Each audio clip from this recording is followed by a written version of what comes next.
Hey everybody, good evening and welcome to the Falcon and Winter Soldier episode 4 pre-show. That's right, the show's getting really interesting right now, and I'm going to get you set up for the show tonight, but thought we'd hit some of the news and latest for Marvel Comics before we get rolling into that. Now, first thing, that turns out that the big story of the day, at least to me, had to do with the Falcon and Winter Soldier. The Marvel is listening to their fans, and when everybody started talking about releasing the Zemo cut, we got a Zemo dance party.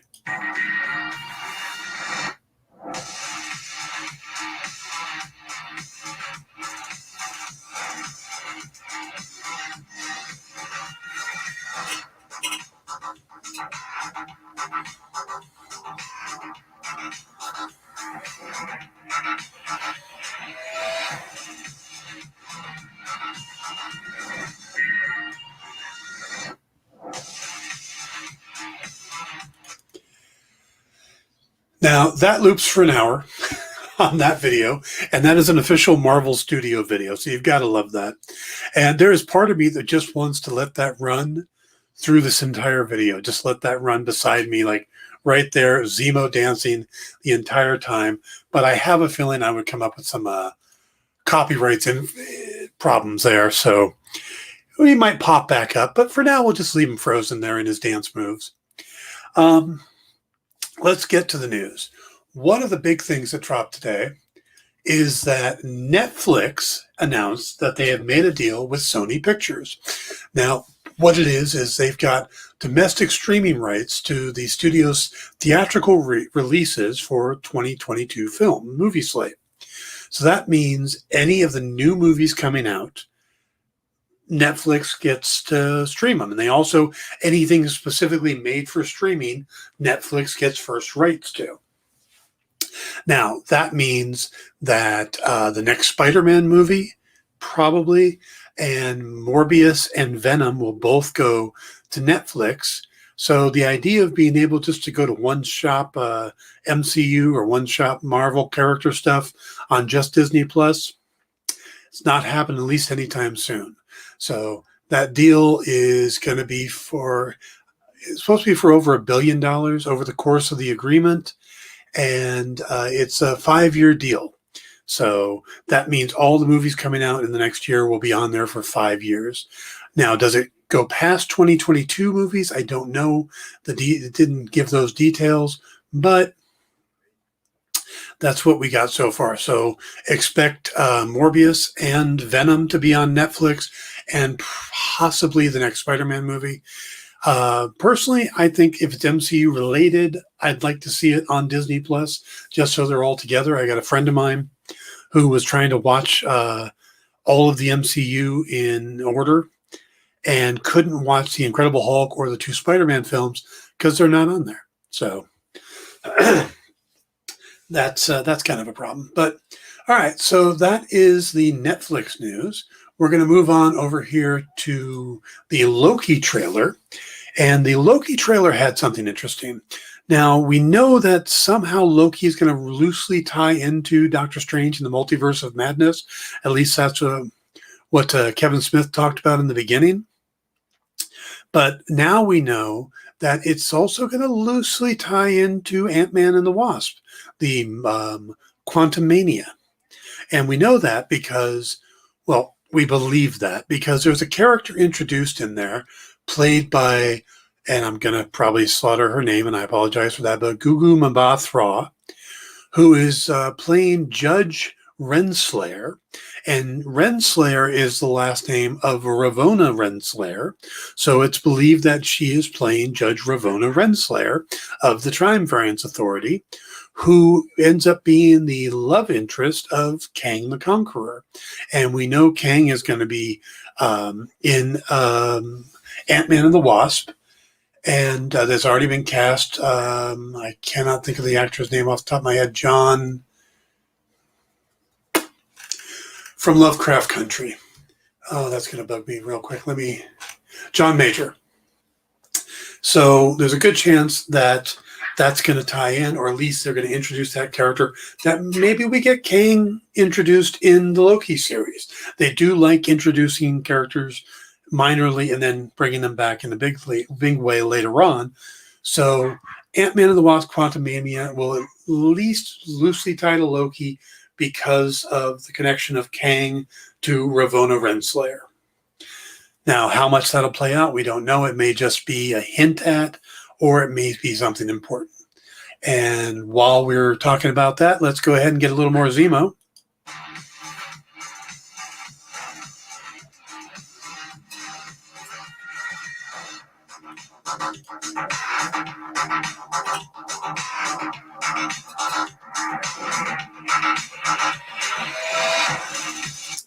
Yeah, I could watch that all day. I really could. Oh, thank you, Eric. Yeah, Zemo's fun. And I love that dance scene. That was great. All right, let's go on to the other bit of news here.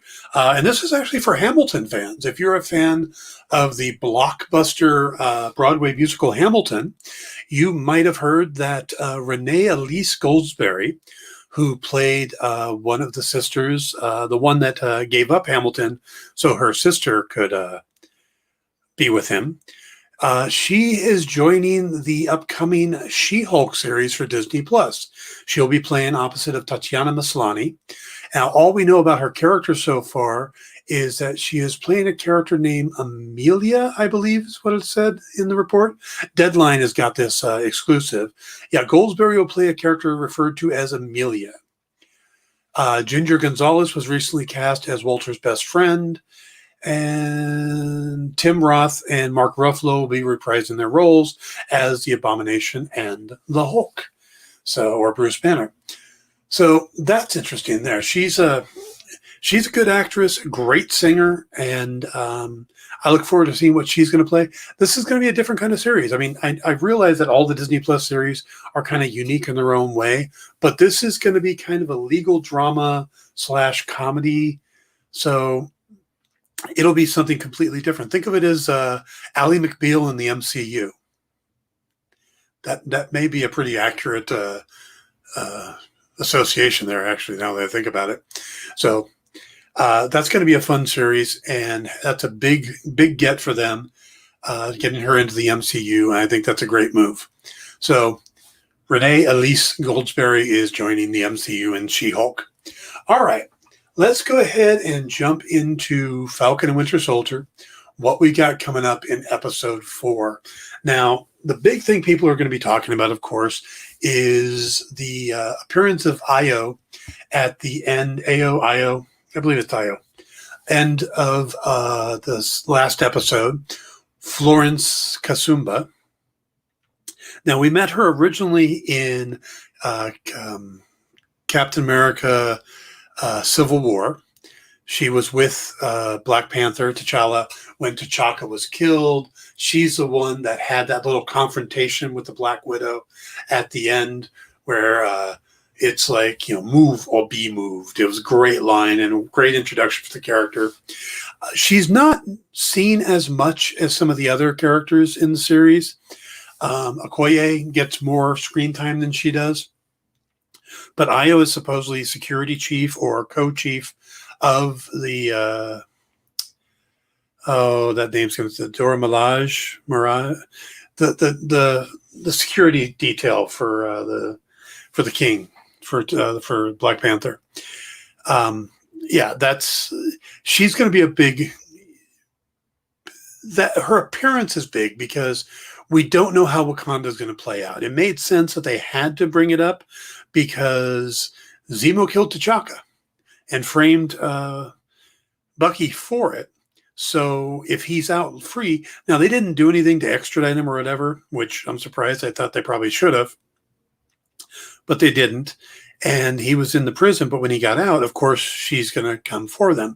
Now I've got this loose idea. I don't know how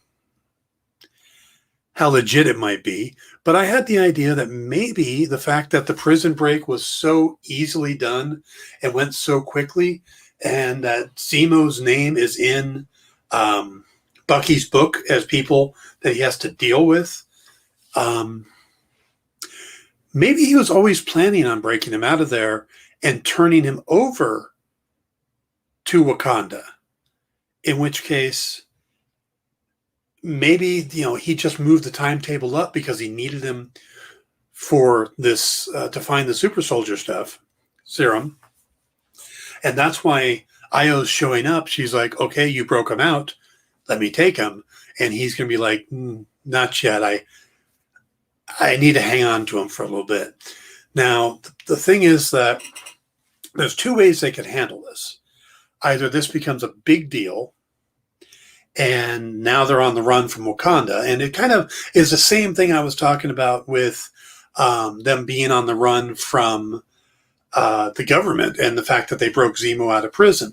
The fact that only John Walker knows it and he's keeping it quiet, that's big, because that allows them to keep moving about and they're not on the run. That doesn't change the whole essence of the series. So I don't think they're going to do that now. The fact that they didn't put him on the run for the last one, I don't think they're going to be, because then if they were on the run from the government and on the run from Wakanda, that makes a completely different series. That's almost like The Fugitive.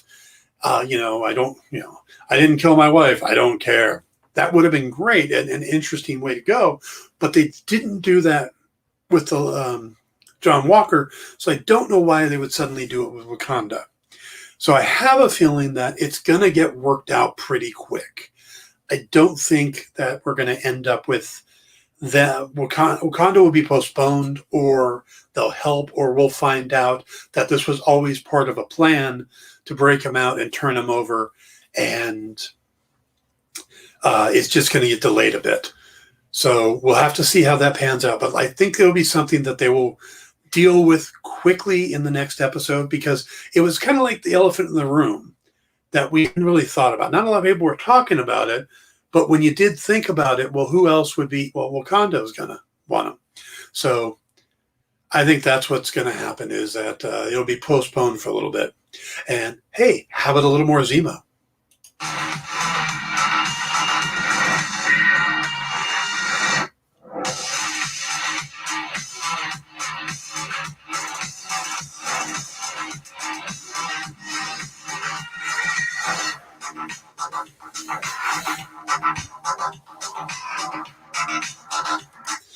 All right.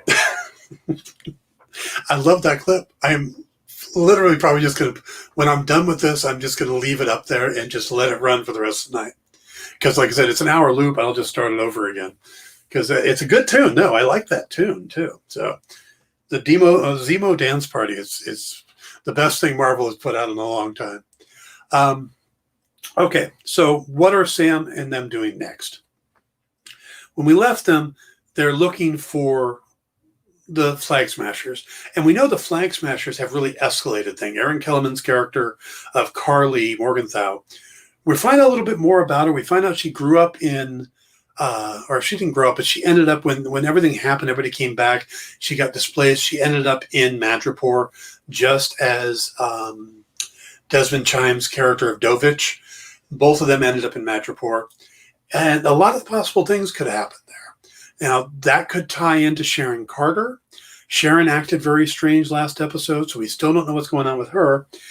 I think it's possible that Sharon is working with the Flag Smashers, all having gone to Madripoor, all ending up in Madripoor. I could see a kinship there. Also, Carly finds out pretty damn quick that Nagel's dead, that the doctor's dead. Getting a call from Sharon Carter, that could be huge. And I think Sharon's story is far from done. We're going to find out a lot more, but it may not be this episode. I think she's tied to somebody. Is she working for the power broker? I don't think so, because she took out too many guys and took them to Nagel. And I would think she would want to keep them from Nagel if she was working for the power broker. Is she working for the government or some kind of undercover thing? That is absolutely possible. She could still be in cahoots with S.H.I.E.L.D. or the new Sword or whoever Fury's running right now. She could also be in league with the Flag Smashers. And with the way she talked about the heroism thing and how the disillusionment she had, makes sense that she would be part of the Flag Smashers. Again, I've got no insight on that, but I think that's a possibility. And then when we go back to Carly, we got to look at the fact that she's escalating so much. And Dovich was completely surprised when she blew up that building and killed the people in it. So they've spent a couple episodes trying to make us sympathize with the Flag Smashers. And I guess they went, okay, you sympathize enough, let's have them kill somebody. Because they're still bad guys. They're still in the wrong. So, and you got a lot of bad guys in this. You got all these other factors. You got the Flag Smashers, you got the Power Broker, you got Zemo, and you got poor Sam and Bucky in the middle trying to negotiate all this. And then you got John Walker. So it's better to make it where you sympathize with everybody than everybody is Black Hat. You can't really do that in this type of thing because you've got too many factors going on. You got the Power Broker and his gig. You got Sharon Carter. You got Zemo. You got Carly and her Flag Smashers. You got John Walker and his stuff. Too many variables on the chessboard. So making it very clear, black and white, doesn't make it as interesting. Right now, this could go in any direction. Are we going to end up with who is the worst in all this? Are the Flag Smashers going to become so out of control they have to be shut down? Or do we start sympathizing with them again, but realize that the serum that they took is affecting them? Is John Walker seems to be getting more and more angry. Is that just the nature of John Walker? Or does he already have the serum? Nagel said he made 20 vials and Carly stole, but he didn't say that she stole 20 vials. So it's possible a couple of them already left. So, and of course, there's also the abandoned subplot. And I almost don't want to bring this up, but I do want to bring it up because knowing that it exists makes you look at things differently. There was reshoots to cover up the fact that part of the subplot was that there was a pandemic going on, which that pandemic makes a lot more things make sense. That's the reason the Flag Smashers are stealing the supplies is they're trying to get the vaccine, and the vaccine was coming from the Power Broker or something like that. So there was a lot more to it, and they stole the serum by accident. The fact that they stole the super soldier serum, that they went there to steal it, doesn't make a lot of sense. The fact that they're stealing vaccines, especially since you've got her dying mother friend, Motano. They don't list her. It's Donya, yeah. So you've got that character, and she dies, and there's emotional connection to it, but it seems so downplayed. Like we never really see this woman. Now, do we get some flashbacks to her? I mean, the actress playing her is someone who is somewhat established. It's somebody more than Danya Madani is played by Veronica Falcon. And she's an established actress with lots of roles. So you don't just throw her in there to be a dead body. You think you get somebody like that to actually do some acting. And we didn't get any from her. We didn't get other than her laying there dying. So she got more in this deleted subplot that they went, oh my God, we have a pandemic in our story and there's a pandemic in the world. We can't do this. We've got to change. And that's why a bunch of reshoots that happened and why it came out after WandaVision. That's what's being said. There hasn't been confirmation of that, but it came out back in February of last year that the show was being that reshoots were being scheduled because of a pandemic storyline. So that's a good, so you notice some kind of jumpy cuts and scenes that don't quite make 100% sense. I think that's what we're dealing with, is we're dealing with reshoots trying to put together all the pieces based off of a lost plot line. So I think in the end, they probably should have just kept it as is. I think we could have handled the idea, but they were trying to be sensitive, and I can understand that. After that, let's get a little more Zemo.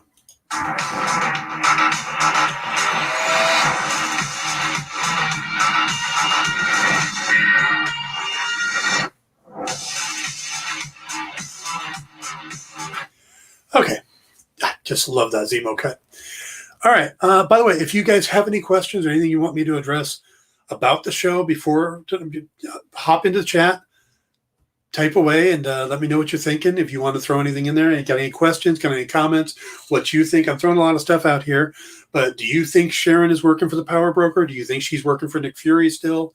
Is she in association with the Flag Smashers, or is she really just what we saw and just turned herself into a stolen art dealer?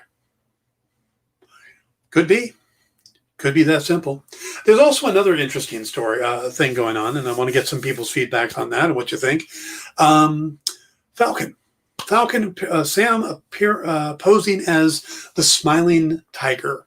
Smiling Tiger, of course, is a Marvel character. He's been around for a lot of years, and he is tied to Madripoor, so it made sense. I mean, he doesn't look like he does in the show. He looks more feral, but there's been this big debate about, would people in Madripoor mistake somebody they know like Smiling Tiger for Sam?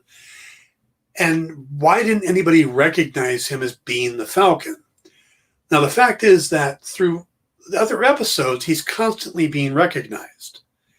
In Tunisia, he gets recognized when he and Joaquin are sitting at the outdoor cafe, and he's working on Red Wing. The guy comes up and says, "Oh, you're an Avenger. You saved my wife. Thank you, thank you." And then again, when he's at the bank, the guy is constantly like, "I think I know you." And he didn't turn around and go, "Aren't you Smiling Tiger?" He says, you know, he figured out he was a Falcon. And of course, the kid outside of Isaiah Bradley's house that referred to him as Black Falcon. So you got 3 times in 2 episodes that he gets recognized. Then we get to this other moment where he puts on a pair of sunglasses. I mean, not even the MCU standard of putting on a ball cap. I mean, does this work? By the way, I've been meaning to ask, does this work? I'm Dan. You don't know who I am now. It's MCU. That's the disguise kit. You just put a baseball cap on. But he didn't even have a baseball cap. He just put on the. Actually, I liked the suit he was wearing. I thought that was pretty cool, and if I could pull that off, I would. But he put on the fancy suit. He put on the lifts, and everybody in the sunglasses, and everybody just thought he was Smiling Tiger.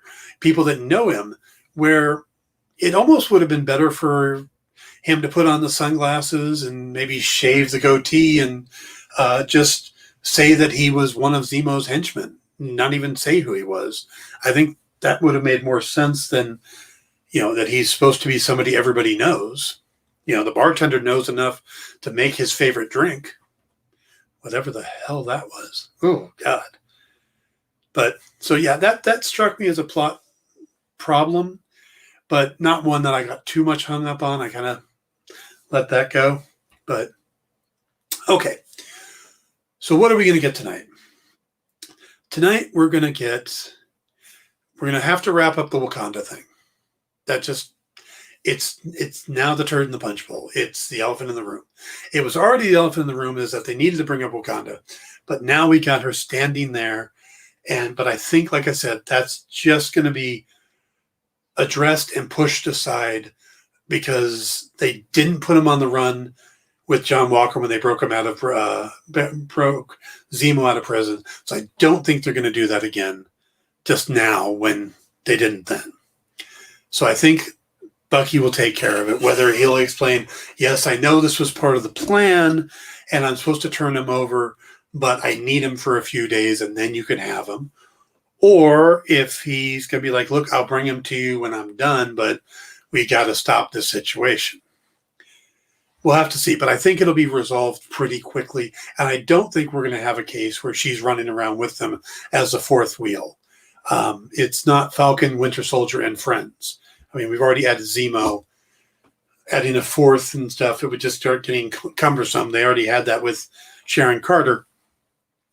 So we'll have to see how that plans out, but I think that'll be resolved pretty quickly. The fifth episode, according to Marcus Spellman, the head writer of the show, is going to be the emotional episode. So I have a feeling that's going to be the Isaiah Bradley episode. I think that's where it's going to become important. We can probably get a flashback to when Isaiah met Bucky in Korea. That would make sense because they made I'm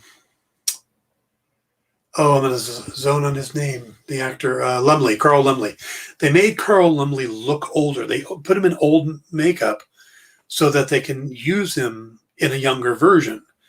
So you don't do that.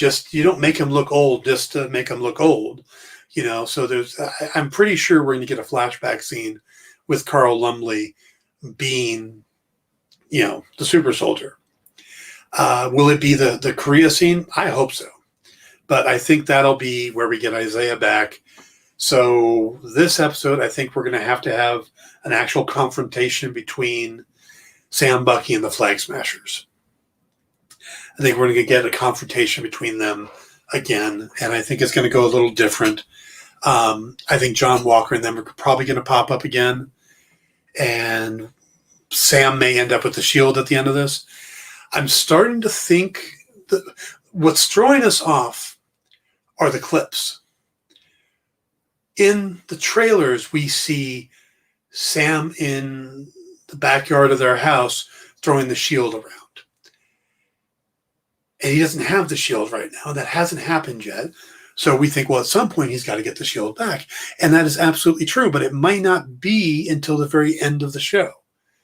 That and the whole conversation with Bucky and them talking about being partners and coworkers and stuff like that, that could be the end of the series. That could literally be how the series ends, that they decide that Sam decides to take the shield and they're going to work together going forward. And I think that is a good way to end it, because getting to the point where he gets the shield, decides on it, and then there's still more, doesn't seem right. Not at the halfway point already. We are halfway. The end of this next episode should be the end of Act 2. We'll be 2/3 through the entire story. So we're going to need the big twist part. So expect whatever the ending. They've been giving us cliffhanger endings each week anyway. So we ended the first episode by introducing John Walker. We ended the second episode with, we're going to have to go see Zemo. We end the third episode with, here's Wakanda. What are we going to end the fourth episode with? Off the top of my head, I don't know. God, there's so many possibilities. It could be Sam gets the shield back, but it just seems like it's a little early for that. Like he's not ready to take the shield. He's still of the mindset he wants to destroy the shield. So I don't think he's ready for that yet. I think there's going to need to be a conversation with Isaiah Bradley before that happens. And I think that'll be episode 5 because of the emotional level of episode 5 being told. But there's also supposed to be a cameo in episode 5. So we might get a cameo of, I don't even want to speculate. I have thoughts, but let's not speculate on episode 5 until we get through episode 4. So after tomorrow, Sunday night's Pop Go the Writer, then we'll speculate on that. So let's take a moment and have some more Zemo.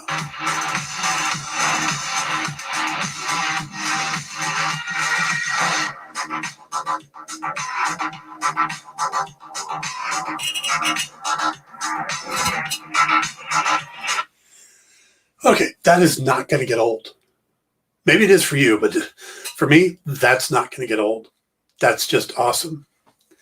All right. So do you guys have any question, anything you want me to cover before?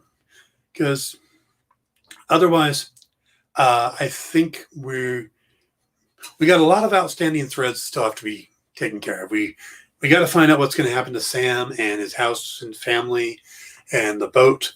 We got Bucky's PTSD. We've got Yuri and his son that we have to clear up. We've got what's going on with Sharon Carter. We've got what Zemo's plan is. And there's the scene with him at the memorial. So at some point they go to Sokovia Memorial. Again, that also feels like something they could do at the very end. Like he makes a deal here with Io that I will bring you Zemo when we're done. And he tells them that we're going to go, we're going to go to prison. But as a thank you for him helping them, they go by the memorial. And then after the memorial, he takes them to Wakanda, or Zemo gets away and Bucky catches up to him at the memorial. But again, that almost feels like that's going to be the end of the series. That we've seen stuff from the ending already, which is weird. They normally don't do that, but it kind of fits with how the pace of the story. It's almost that stuff dropping in now wouldn't really fit, with how the story is. They're out there. They've got Zemo. They've got all this stuff going on. How does he get the shield back from Walker?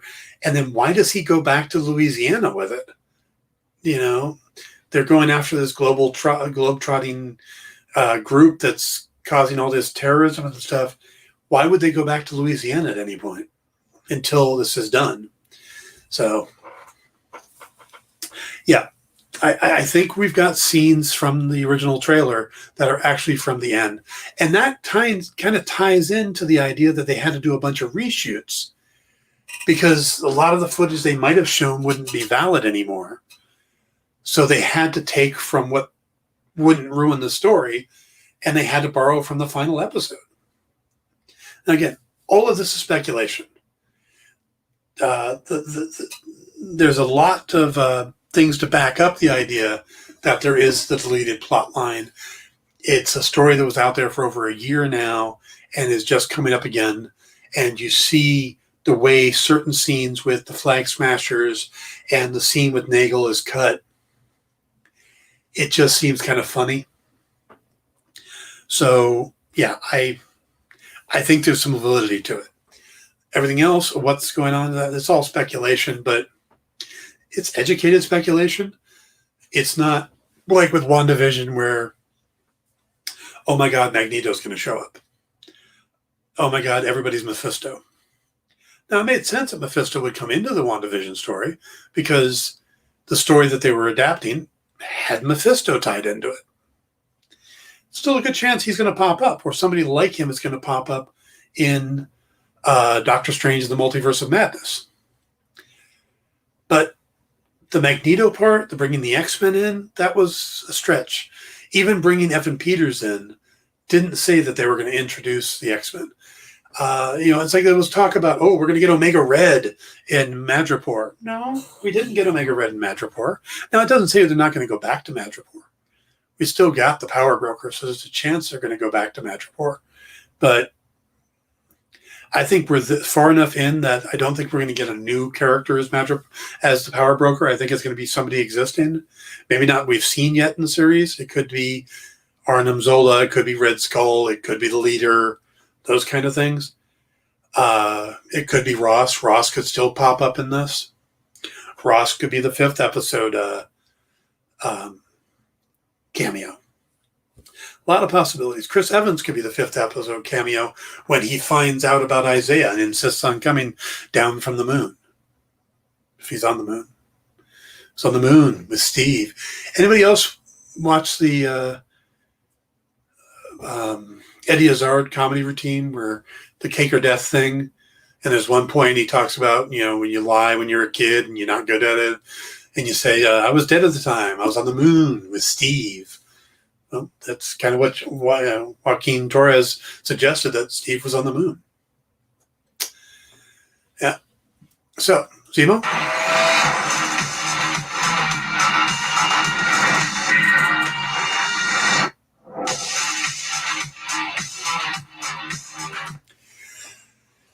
All right. Now it might be getting old, but I'm still loving it. Okay, guys, that's what I'm thinking for the pre-show. There hasn't been a lot of leaks on this series. Usually we find out a day or so before how long the episode's going to be.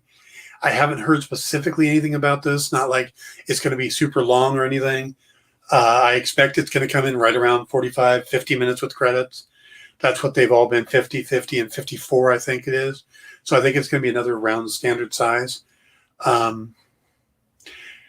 And I have, like I said, I think the emotional episode's going to be in episode 5, and that'll lead to Sam deciding to take the shield in episode 6. So I think this is going to be more of confrontational with the Flag Smashers, more informational, getting a little more detail.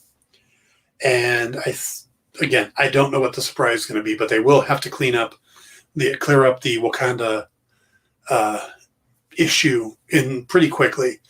So, because I don't think they're just going to turn him over to Wakanda, and I don't think Io is just going to leave if Bucky says no. There's going to have to be a little more to it, but we shall see. And that's about it for me tonight. I hope you guys enjoyed the pre-show, and I will be up tomorrow with the review. It may be a little more in the afternoon. I'll try to get on around noon or so, but I need to take my mom to a doctor's appointment very early tomorrow morning. So it might be a little later, but I'll get on it as soon as I can. Usually I like to watch the show twice, once at midnight LA time, and then once again first thing in the morning when I get up. We'll see if I'll be able to do that. And other than that, let's wrap this up with a little more Zemo, and then I will say goodnight. So, Zemo?